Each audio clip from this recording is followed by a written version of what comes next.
ಓಂ ಶ್ರೀ ಗುರುಭ್ಯೋ ನಮಃ. ಎಲ್ಲರಿಗೂ ನಮಸ್ಕಾರ. ಧೃತಿ ಡಿವೋಷನಲ್ ಚಾನಲ್ಗೆ ಸ್ವಾಗತ. ನಾನು ಇವತ್ತಿನ ವಿಡಿಯೋದಲ್ಲಿ ಸೂರ್ಯಗ್ರಹಣದ ದಿನಾಂಕ ಮತ್ತು ಸಮಯ, ಸೂತಕ ಅವಧಿಗಳ ಕುರಿತು ಮಾಹಿತಿಯನ್ನು ಕೊಡ್ತಾ ಇದ್ದೀನಿ. ವಿಡಿಯೋನ ಪೂರ್ತಿಯಾಗಿ ನೋಡಿ. ಸೂರ್ಯಗ್ರಹಣವನ್ನು ಅಶುಭವೆಂದು ಪರಿಗಣಿಸಲಾಗುತ್ತದೆ. 2026ರ ಮೊದಲನೇ ಸೂರ್ಯಗ್ರಹಣವು ಫೆಬ್ರವರಿ 17 ಮಂಗಳವಾರದಂದು ಸಂಭವಿಸಲಿದೆ. ಮೊದಲನೇ ಸೂರ್ಯಗ್ರಹಣದ ಸಮಯ ಯಾವುದು? ಈ ಸೂರ್ಯಗ್ರಹಣದ ಸೂತಕ ಅವಧಿ, ಸೂರ್ಯಗ್ರಹಣದ ಸಮಯದಲ್ಲಿ ಏನು ಮಾಡಬೇಕು ಮತ್ತು ಯಾವ ಮಂತ್ರ ಪಠಿಸಬೇಕು ಎಂಬ ಮಾಹಿತಿಯನ್ನು ನೋಡೋಣ. ಸೂರ್ಯಗ್ರಹಣವಾಗಿರಬಹುದು ಅಥವಾ ಚಂದ್ರಗ್ರಹಣವಾಗಿರಬಹುದು. ಎರಡೂ ಗ್ರಹಣಗಳು ಧಾರ್ಮಿಕ ಮತ್ತು ಜ್ಯೋತಿಷ್ಯ ದೃಷ್ಟಿಕೋನದಲ್ಲಿ ಮಹತ್ತರ ಸ್ಥಾನವನ್ನು ಹೊಂದಿದ ಸನ್ನಿವೇಶವಾಗಿದೆ.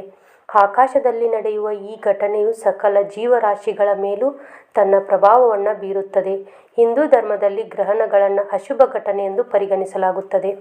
ಗ್ರಹಣ ದಿನದಂದು ಸಂಭವಿಸುವ ಸೂತಕ ಅವಧಿಯಲ್ಲಿ ಯಾವುದೇ ರೀತಿಯ ಪೂಜೆ ಪುನಸ್ಕಾರಗಳನ್ನು ಮಾಡುವುದು ಅಶುಭವೆಂದು ಪರಿಗಣಿಸಲಾಗುತ್ತದೆ. ಫೆಬ್ರವರಿ 17 ಮಂಗಳವಾರದಂದು ನಡೆಯಲಿರುವ ಸೂರ್ಯಗ್ರಹಣವು 2026ರ ಮೊದಲನೇ ಸೂರ್ಯಗ್ರಹಣವಾಗಿದೆ. ಇದರ ಬಗ್ಗೆ ನೋಡೋಣ. ಮೊದಲನೇ ಸೂರ್ಯಗ್ರಹಣದ ಸಮಯವನ್ನು ನೋಡೋದಾದರೆ, ಸೂರ್ಯಗ್ರಹಣದ ದಿನಾಂಕ ಫೆಬ್ರವರಿ 17 ಮಂಗಳವಾರ. ಭಾಗಶಃ ಗ್ರಹಣ ಆರಂಭವಾಗುವುದು ಮಧ್ಯಾಹ್ನ 3:26ರಿಂದ. ಗರಿಷ್ಠ ಗ್ರಹಣ ಪ್ರಾರಂಭವಾಗುವುದು ಸಂಜೆ 5:12. ಅತ್ಯಂತ ಗರಿಷ್ಠ ಗ್ರಹಣದ ಸಮಯ ಸಂಜೆ 5:43. ಗ್ರಹಣ ಅಂತ್ಯದತ್ತ ಸಾಗುವ ಸಮಯ ಸಂಜೆ 6:12. ಭಾಗಶಃ ಗ್ರಹಣ ಅಂತ್ಯಗೊಳ್ಳುವ ಸಮಯ ಸಂಜೆ 7:58ಕ್ಕೆ. ಮೊದಲ ಸೂರ್ಯಗ್ರಹಣವು ಅಂಟಾರ್ಟಿಕಾ, ಆಫ್ರಿಕಾ, ದಕ್ಷಿಣ ಅಮೆರಿಕದಲ್ಲಿ ಗೋಚರವಾಗಲಿದ್ದು, ಭಾರತದಲ್ಲಿ ಇದರ ಗೋಚರತೆ ಇರುವುದಿಲ್ಲ. ಗ್ರಹಣ ಸೂತಕ ಕಾಲದ ಮಹತ್ವವನ್ನು ನೋಡೋದಾದರೆ, ವೈದಿಕ ಗ್ರಂಥಗಳಲ್ಲಿ ಗ್ರಹಣದಿಂದ ಸೂರ್ಯನು ಸಂಪೂರ್ಣವಾಗಿ ಬಂಧಿತನಾಗುವ ಮೊದಲು ಸೂತಕ ಅವಧಿಗೆ ಒಳಗಾಗುತ್ತಾನೆ. ಸೂರ್ಯಗ್ರಹಣಕ್ಕಿಂತ 12 ಗಂಟೆಗಿಂತ ಮೊದಲು ನಡೆಯುವಂಥ ಈ ಸನ್ನಿವೇಶವನ್ನು ಆಧ್ಯಾತ್ಮಿಕವಾಗಿ ಅಶುದ್ಧವೆಂದು ಪರಿಗಣಿಸಲಾಗುತ್ತದೆ. ಭಾರತದಲ್ಲಿ ಗ್ರಹಣದ ಸೂತಕ ಅವಧಿಯು ಹಗಲಿನಲ್ಲಿ ಪ್ರಾರಂಭವಾಗಿರುವುದರಿಂದ 2026ರ ಮೊದಲನೇ ಸೂರ್ಯಗ್ರಹಣವು ನಮಗೆ ಮಾನ್ಯವಾಗಿರುವುದಿಲ್ಲ. ಹಿಂದೂ ಶಾಸ್ತ್ರದಲ್ಲಿ ಹೇಳಿರುವ ಪ್ರಕಾರ ಯಾವುದೇ ನಿರ್ದಿಷ್ಟ ಪ್ರದೇಶದಲ್ಲಿ ಗ್ರಹಣ ಗೋಚರಿಸದೇ ಇದ್ದರೆ ಅದರ ನಿಯಮಗಳನ್ನು ಕಟ್ಟುನಿಟ್ಟಾಗಿ ಪಾಲಿಸುವ ಅವಶ್ಯಕತೆ ಇಲ್ಲ.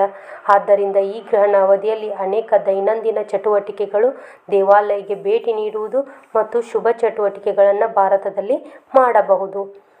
ಈ ಮೊದಲ ಸೂರ್ಯಗ್ರಹಣಗಳಲ್ಲಿ ಯಾವ ಕೆಲಸಗಳನ್ನು ಮಾಡಬೇಕು ಅಂತ ನೋಡೋದಾದರೆ, ಆಧ್ಯಾತ್ಮಿಕತೆಗೆ ಸಂಬಂಧಿಸಿದ ಈ ಕೆಲಸಗಳು: ಸೂರ್ಯಗ್ರಹಣದ ಸಮಯದಲ್ಲಿ ಪವಿತ್ರ ಪುಸ್ತಕಗಳನ್ನು ಓದುವುದು, ಮಂತ್ರಗಳನ್ನು ಪಠಿಸುವುದು ಮತ್ತು ನಾಮಜಪ ಮಾಡುವುದು ಸೇರಿದಂತೆ ವಿವಿಧ ಆಧ್ಯಾತ್ಮಿಕ ಅಭ್ಯಾಸಗಳನ್ನು ಮಾಡಬಹುದು.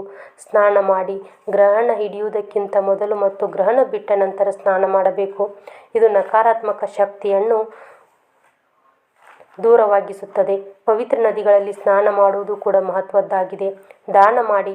ಗ್ರಹಣ ಮುಗಿದ ನಂತರ ಸ್ನಾನ ಮಾಡಿ. ಮೊದಲು ನಿಮಗೆ ಕೈಲಾದಷ್ಟು ದಾನವನ್ನು ಮಾಡಬೇಕು. ಈ ದಿನದಂದು ಹಾಲು, ಬಟ್ಟೆ, ಕಪ್ಪು ಉದ್ದಿನ ಬೇಳೆ, 7 ಬಗೆಯ ಧಾನ್ಯಗಳು ಮತ್ತು ಬಿಳಿ ಬಟ್ಟೆಗಳನ್ನು ದಾನ ಮಾಡಬಹುದು. ಏನು ಮಾಡಬಾರದು ಗ್ರಹಣ ಸಮಯದಲ್ಲಿ ಅಂತ ನೋಡೋದಾದರೆ, ಸೂರ್ಯಗ್ರಹಣದ ಸಮಯದಲ್ಲಿ ಆಹಾರವನ್ನು ಸೇವಿಸುವುದಾಗಲಿ ಅಥವಾ ಆಹಾರವನ್ನು ತಯಾರಿಸುವುದಾಗಲಿ ಮಾಡಬಾರದು. ಇದು ನಕಾರಾತ್ಮಕ ಶಕ್ತಿಯಿಂದ ಆರೋಗ್ಯದ ಸಮಸ್ಯೆಗಳನ್ನು ಆಹ್ವಾನಿಸುತ್ತದೆ. ಸೂರ್ಯಗ್ರಹಣದ ದಿನದಂದು ಹೊಸ ಉದ್ಯಮಗಳನ್ನು, ಹೊಸ ಕೆಲಸಗಳನ್ನು ಪ್ರಾರಂಭಿಸಬಾರದು.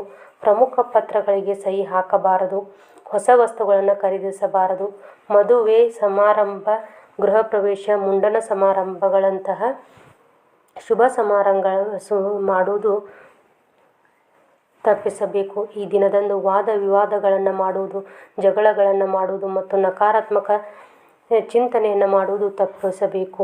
ಗ್ರಹಣದ ಸಮಯದಲ್ಲಿ ಕೂದಲು ಕತ್ತರಿಸಬೇಡಿ, ಕ್ಷೌರ ಮಾಡಬೇಡಿ, ದೇಹಕ್ಕೆ ಎಣ್ಣೆ ಹಚ್ಚಬೇಡಿ ಅಥವಾ ದೇವಾಲಯಗಳಿಗೆ ಭೇಟಿಯನ್ನು ನೀಡಬಾರದು. ಸೂರ್ಯಗ್ರಹಣದ ದಿನ ಯಾವ ಮಂತ್ರಗಳನ್ನು ಪಠಿಸಬೇಕು ಅಂತ ನೋಡೋದಾದರೆ, ಸೂರ್ಯ ಮಂತ್ರ: ಓಂ ರಾಂ ರೀಂ ರೌಂ ಸ ಸೂರ್ಯಾಯ ನಮಃ. ಇನ್ನು ಆದಿತ್ಯ ಹೃದಯ ಸ್ತೋತ್ರವನ್ನು ಸಹಿತ ಪಠಿಸಬಹುದು.